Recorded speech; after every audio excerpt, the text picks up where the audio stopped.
नमस्कार मित्रों, आज की तारीख है 20 दिसंबर 2015 रविवार। ये जो वीडियो है वो national judicial accountable appointment commission NJAC national judicial appointment commission का कानून जो पास हुआ कॉन्स्टिट्यूशनल अमेंडमेंट, और सुप्रीम कोर्ट ने उसको कैंसिल किया और जिस तरह से प्रधानमंत्री ने उसको टोटल सरेंडर किया, मतलब सुप्रीम कोर्ट के जज के सामने घुटने टेक दिए। पीएम के लिए तो अपमानजनक बात है ही, पूरे देश के लिए अपमानजनक बात है कि इतने 40% वोट मिले हैं एनडीए को, बीजेपी को वोट मिले हैं कुछ 32%, 33%। 280 एमपी है लोकसभा में, और नेशनल जुडिशियल अपॉइंटमेंट कमीशन का कानून दोनों हाउस में 2/3 मेजोरिटी से पास हुआ था। 2/3 क्या 100% से पास हुआ था। शायद एक आध दो एमपी ने इधर उधर वॉकआउट किया हो या अगेंस्ट वोट डाला हो, बाकी करीब करीब सारे एमपी ने इसको फेवर में वोट दिया था। और सुप्रीम कोर्ट जज की इतनी हिम्मत कि वो उस कानून को कैंसिल करे, और उसकी तो ठीक है, उसने तो अपनी हिम्मत दिखाई, जात दिखाई जो दिखानी थी, लेकिन प्रधानमंत्री एकदम सरेंडर कर जाते हैं, लॉ मिनिस्टर एकदम सरेंडर कर जाते हैं। और इस बात पे मैं कहूंगा कि चूड़ियां पहन ली। मैं साफ साफ बोलता हूं कि इस बात पे या तो नरेंद्र मोदी पूरे देश को धोखा दे रहे हैं या तो उन्होंने चूड़ियां पहन ली है। तो जो भी है, मैं इस एनजेएसी के मुद्दे पे डिटेल में बात करूंगा। तो कॉन्स्टिट्यूशन में यह लिखा है कि सुप्रीम कोर्ट के जज की अपॉइंटमेंट प्रधानमंत्री करेंगे, प्रेसिडेंट करेंगे, और उसमें इतना लिखा है कि सुप्रीम कोर्ट के चीफ जज के साथ वो कंसल्टेशन करेंगे। कंसल्टेशन है, बस वर्ड ही कंसल्टेशन है। लेकिन जो भारत के अमीर थे उन्होंने देखा कि भाई प्रधानमंत्री वो एमपी पे डिपेंडेंट होता है, एमपी में वो थोड़े मतलब ओबीसी एसटी आ गए, और दूसरे एमपी है वो कभी कभी गरीबों का पक्ष भी लेते हैं वोट बैंक पॉलिटिक्स के कारण।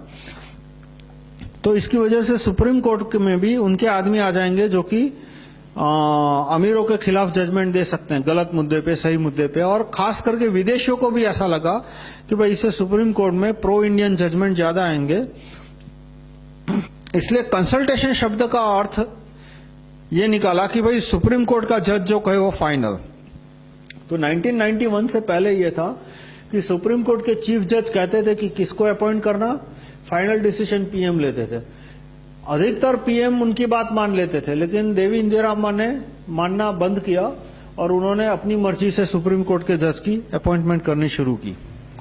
1991 में सुप्रीम कोर्ट के जज ने जजमेंट दिया, 1991 के आसपास, मे बी 92, 93, कि भाई आज के बाद प्रधानमंत्री है वो सिर्फ फाइल पे साइन करेंगे। सुप्रीम कोर्ट में जब जगह खाली होगी तो सुप्रीम कोर्ट के जज की अपॉइंटमेंट कौन करेंगे? सुप्रीम कोर्ट के चीफ जज और 2 सीनियर मोस्ट सुप्रीम कोर्ट के जज। एससीसीजे का मतलब है सुप्रीम कोर्ट चीफ जज, एससीजे का मतलब है सुप्रीम कोर्ट जज। जज के लिए जे हमेशा लोअर केस होना चाहिए, मतलब यदि वो अपॉइंटेड हो, तो यदि वो इलेक्टेड है तो कैपिटल जे रखना चाहिए, लेकिन वो अपॉइंटेड है नेपोटिज्म से, भाई भतीजावाद और उस तरह से, तो लोअर केस जे इस्तेमाल करना चाहिए हमें।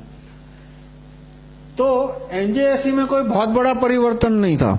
नरेंद्र मोदी ने कोई खास बड़ा परिवर्तन नहीं किया था एनजेएसी लाके, जैसे दूसरे देशों में जैसे अमेरिका में जज की अपॉइंटमेंट होती है तो बहुत सारी जगह पे जज है वो लोग चुनते हैं। बहुत सारे डिस्ट्रिक्ट जजेस डायरेक्टली इलेक्टेड बाय पीपल होते हैं। टेक्सास में हाई कोर्ट चीफ जज वगैरह है वो डायरेक्टली इलेक्टेड बाय पीपल होते हैं।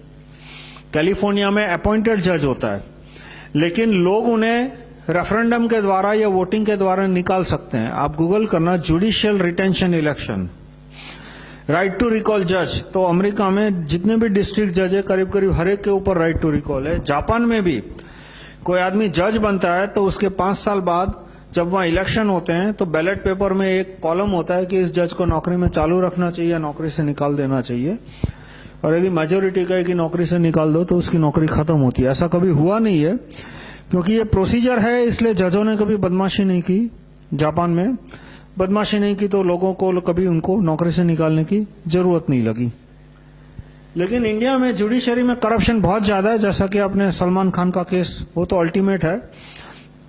उससे पहले भी सुप्रीम कोर्ट के चीफ जज थे खरे, सुप्रीम कोर्ट के जज खड़े, उन्होंने एक स्विट्जरलैंड का बहुत धनिक आदमी था, अरबपति, करोड़पति अरबपति, उसने भारत में 8 साल की 3 लड़कियों पे बलात्कार करते हुए रंगे हाथ पकड़ा गया था होटल में, खून के धब्बे, और वो खुद वीडियो टेप भी उसकी उतारता था।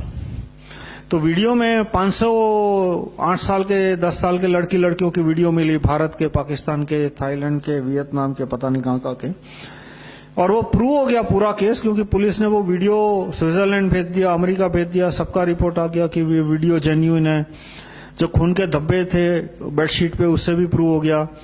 तो लोअर कोर्ट के जज ने सिर्फ 7 साल की सजा की, जो कम है, 15 साल की हो सकती है, लेकिन हाई कोर्ट के जज ने उसको बरी कर दिया, और सुप्रीम कोर्ट में चीफ जज ने उसको बेल दे दी।